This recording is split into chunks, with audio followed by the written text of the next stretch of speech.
Hello सांग मैंने आपण मन तो जानी देश भितर आजिकली ब्रेस्ट कैंसर लेडीज मान को केते होउची एबे recently TV actress Hina Khan ji अच्छे आपण मैंने जानी तांको मध्य हेइतिला से भल हेइचंती से रोगरु तेणु आपण मैंने कौन करेंगे स्पेशली लेडीज मान पई ये वीडियोटा मु नेकी आछि जहा कि सप्ताह को थरे आपण मैंने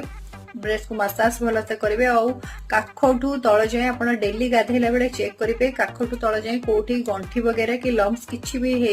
नथिबो जदि हेइथिबो ताहले आपण माने कोन करिवे गोटे सप्ताह अपेक्षा करिवे तापर जदि न कमिला कि दरज वगैरह किछि रहिला आपण तुरंत जाई कि डॉक्टर को चेक कराइबे। तो आगु को आपण को दीटा एक्सरसाइज देखौची जने डॉक्टर कर से एक्सरसाइज को आपण डेली करंतु को भी समय रे करि परिवे सकाळे राती रे खाइला पर सोइला पूर्व जिते बड़े भी आपको फ्री लगे फ्री टाइम मिल से दुईटा एक्सरसाइज करेंगे और मुझे जहाँ कहली सप्ताह को थरे लेखे निहाती भाव में